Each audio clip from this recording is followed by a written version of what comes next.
Nagaan Waaqayyoo kan Abbaa, kan Ilmaa, kan Hafuura Qulqulluu hunduma keessaniif haa baay'atu. Har'a kutaa macaafa qulqulluu keessaa bakka nuti waliin barannu Wangeela Maarqos boqonnaa 16 lakkoofsa 15 fi 16 akkas jedhan nan dubbisa maqaa Yesuus Kiristoosiin. Inni gara biyya lafaa hundumaa dhaqaa, uumama hundumaattis wangeela lallabaa. Namni amane, namni cuubames hin fayya. Namni hin amanne garuu itti faradamaa jedha. Kuni dubbiin gooftaa keenya Yesuus Kiristoos nama amane hundumaa abboomuudha. Gooftaan keenya Yesuus Kiristoos hamma handaara lafaatti deemnee wangeela mootummaa Waaqayyoo akka lallabnu, warra yaada garaa hin gedderatinitti yaada garaa gedderannaa akka nuti lallabnu, mootummaa Waaqayyoo akka dhiyaate akka nu itti himnuuf eeyyama nuuf kenne yookaan immoo dubbii isaa nutti dubbate jechuudha. Uumama biyya lafaa hundumaatti, handaara lafaa hundumaatti, dhaloota hundumaatti, saba hundumaatti wangeela lallabaa jedhe gooftaan keenya Yesuus Kiristoos. Warri wangeela lallabaa jirtan baga gammaddan. Ayyaanni isaa baga isinii baay'ate.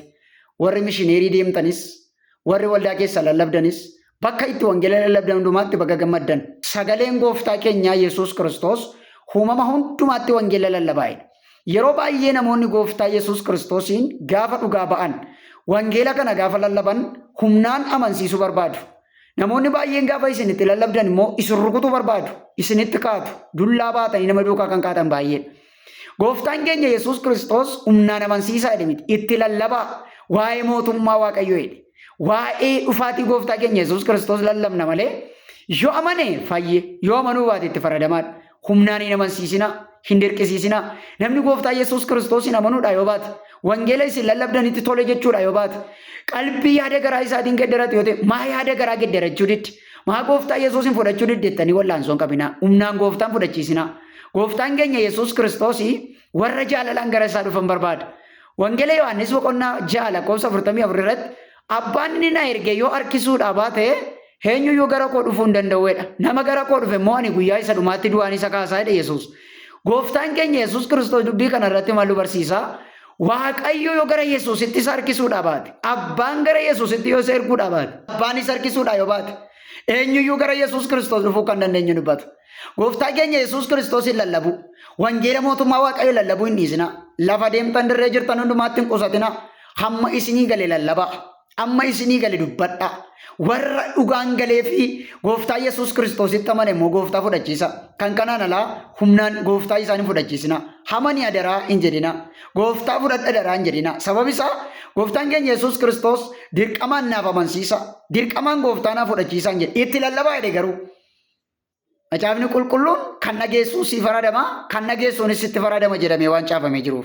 Kanaaf mootummaan Waaqayyoo dhiyaateera. Yaada garaa keessanii gedderadhaa jedhaatti lallabaa. Wangeela Maatiyoos boqonnaa 2 lakkoofsa 3 irratti mootummaan Waaqayyoo dhiyaateera, yaada garaa keessanii gedderadhaa jedhe Yohaannis. Kanaaf har'as warri gooftaa Yesuus Kiristoositti hin amanne, gooftaa Yesuus Kiristoositti amanaa. Karaan dhugaan jireenyi Yesuus Kiristoosiin malee akka hin jirre Wangeela Yohaannis boqonnaa 14 lakkoofsa 6 irratti argina. Ana karaan dhugaan, ana jireenyi jedhe gooftaa Yesuus Kiristoos. Eenyuyyuu gara jannataa dhaquu akka hin dandeenye, eenyuyyuu gara abbaa dhaquu akka hin dandeenye karaa Yesuus yoo ta'e malee Yesuus Kiristoositti amanaa. Yesuus Kiristoos keenya furii jireenya keenyaati. Yesuus Kiristoos furii lubbuu keenyaati.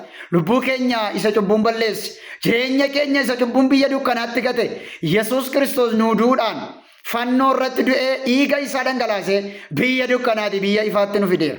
Kanaaf Yesuus Kiristoos karaaf dhugaadha. Amanaa gooftaa Yesuus Kiristoositti.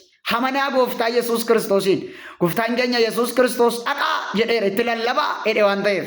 Itti lallabaa humnaan amansiisaa hin jenne. Itti lallabaa jedhe. Dhagaa isittan lallabaa. Yesuus malee karaan hin jiru. Dhagaa isittan lallabaa. Yesuus malee jireenyi hin jiru. Yesuus irraa kaattee jireenyi kee dukkanaa'aadha. Yesuus malee jireenyi kee du'aadha. Yesuus malee jireenyi kee mo'icha hin qabu. Yesuus malee hin jiru jireenyi. Gaaf tokko Saa'ol hojii ergamootaa boqonnaa 9 irratti bartoota gooftaa ari'achuu, doorsisuu, ajjeesuu, hidhuutti banbana. Gara Damaasqootti iyyata barreeffamee warra wangeela lallaban ergamoota ari'achuudhaaf, hidhuudhaaf, mana hidhaatti galchuudhaaf karaa deemu.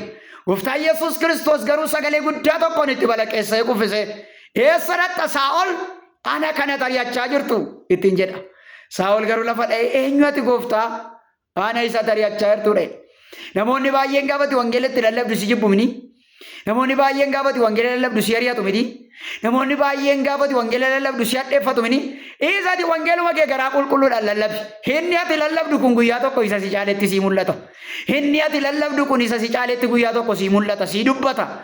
Kanaaf isa mul'atuuf isa dubbatu Yesuusin qabna. Warra waa'ee Yesuus Kiristoos gaafa lallaban jireenyitti hadhaa'u. Warra gaafa Yesuus Kiristoosin lallaban jireenyitti mi'oomne. Warra gaafa Yesuus Kiristoosin maqaasaa dubbattan. Waa'ee wangeela kanaa gaafa si dubbatan warra ittiin tolle. Dhagaa namatti guuran itti sheerii koppiliingii itti godhaa. Yesuus Kiristoos dhufuutti jira waan ta'eef.